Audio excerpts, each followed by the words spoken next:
Right, today I want to talk about the Gaza War developments and how this war would end. Okay, how would it end? So I'm going to tackle this today. So first of all, the Israeli Prime Minister Benjamin Netanyahu has informed President Biden that he rejects any effort to establish a Palestinian state once Israel offensive against Gaza concludes. He also asserts that all territory west of the Jordan River should remain under Israeli control. Now, this stance represents a sharp contrast with the US foreign policy. In response, the US has reaffirmed its commitment to working towards a two-state solution and has firmly stated that there can be no Israeli reoccupation of Gaza after the war ends. Now, you need to understand why these two things is coming up, right? First of all, this is Benjamin trying to reaffirm his position so that his position as the prime minister is more or less hold on, because what's happening is his popularity is dropping and he needs this kind of hard stance to maintain so that he's back again, right? But this affects the US as a world leader because US, as you know, has been the main supporter of Israel, and they have been giving billions of dollars to Israel, for Israel to protect themselves and so on, right? But this again, if it continues and it lets Israel do what they are doing right now, it will affect the image of US as a protector of things. So it's more like a political thing, political stance they're going through, right? So why I want to stress these two parts, because you will understand later on how this game is being played. Then you understand how this war could end, right? So Netanyahu's explicit rejection of a Palestinian state is likely to complicate support for Israel and undermine its effort to normalize relations with Middle Eastern countries that have been long supported Palestinian statehood. We know all this, and they have been trying to work like Israel had talks with Saudi Arabia and so on. So what's happening here is concerns about a broader regional conflict are on the rise. This is something that I have been saying from day one. As long as the war is contained, it's okay, but it spreads to other regions, then it's not good for the economy overall. So in addition to Netanyahu's position, okay, missile attacks in Syria, Lebanon, Iraq, and Yemen over the weekend have heightened the risk of the Gaza war, triggering a wider regional conflict, potentially pitting Iran and its allies against Israel and the United States. It's happening right now. We had missile attacks already on Saturday. So this stance here, so what happened is that on Saturday, missiles and rocket launched by Iran-backed militants in Iraq targeting US forces struck the Al-Assad's air base in western Iraq. Okay. Over the past 3 months, Israel has also conducted multiple strikes on Iranian targets in Syria, while Iranian-backed groups in Syria and Iraq have targeted US interests in those regions. They've been trying already. Okay. So apart from Gaza, the Red Sea region is another area of conflict which significant international implications. Okay, Houthi rebels have repeatedly targeted shippings they claim is connected to Israel, leading some companies to avoid this crucial waterway, negatively impact global trade. Okay, and everyone is trying to work out this situation because this channel over here, a lot of ships use, and if there are rebels attacking, they're going to have to use other waterways, right? And of course, we are talking about world inflation. When it comes down, these things can actually put it up. So you must know this is just not this area. You remember when I last report, I talked about even the Panama Canal. That place is having a drought. So imagine this waterway having issues, the Panama Canal having a drought, how things are going to come out. So inflation can still, it can still come up. So this kind of things, it's really, really not good. And that's one of the reasons why US has already sent their ships there. And also they have started, attacking those Houthi areas. That's why these things are on the fence right now. So it's not that easy. Okay. So right over here, Saudi Arabia's foreign minister has expressed concern that tensions in the Red Sea due to Houthi strikes and US counter actions could escalate out of control in the Middle East. Everybody's worried right now.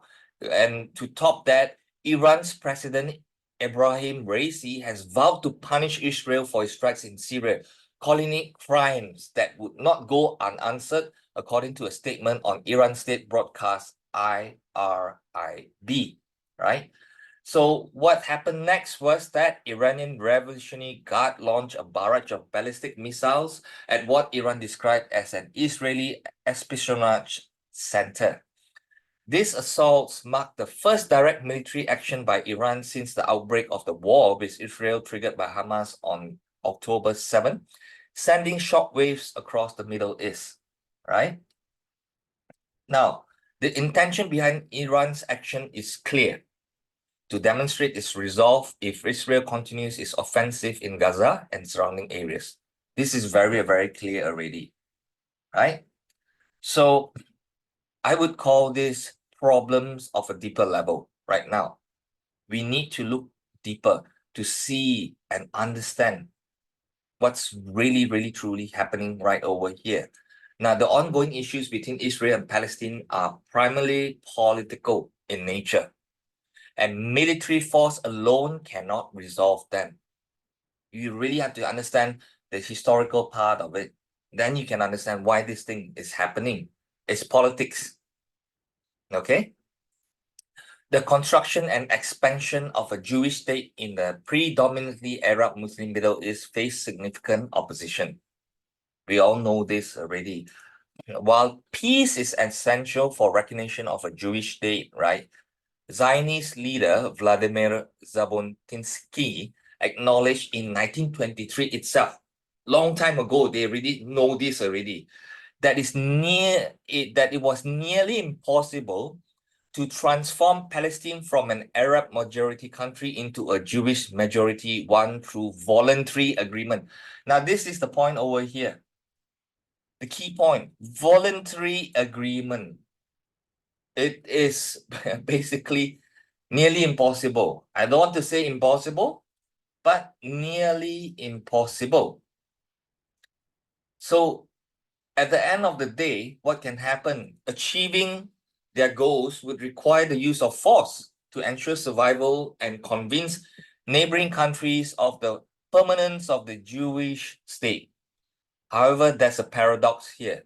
While force is necessary for survival, it's insufficient to secure peace and mutual recognition, right? So that's why I said this is a political thing. It's ongoing.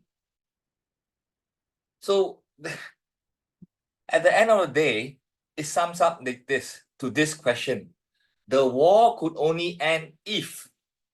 So I went back, read, to all these wars to understand, see how did all these wars end, and I found a pattern. So I'm going to reveal them to you. Number one, in 1956, after Egyptian leader Gamal Abdel Nasser nationalized the Suez Canal and formed an arms deal with the Soviet Union, Israel, along with Britain and France, launched an invasion on Egypt.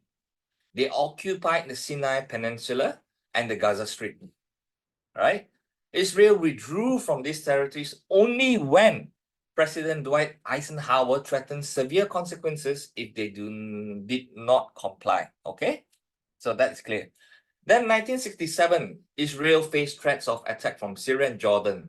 In response, Israel carried out a devastating preemptive strike.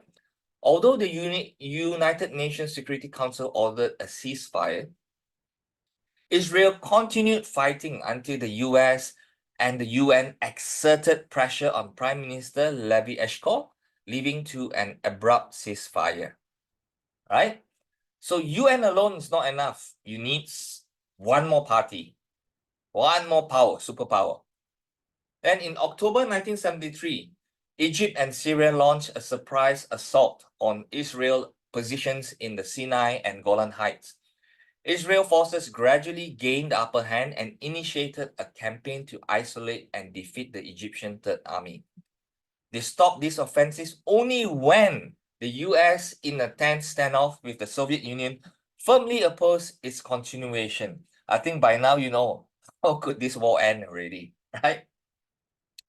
Now, the pattern held steadily into the 21st century, including in 2006, when the Israel-Lebanon war only ended when the US and France intervened, brokering a UN resolution.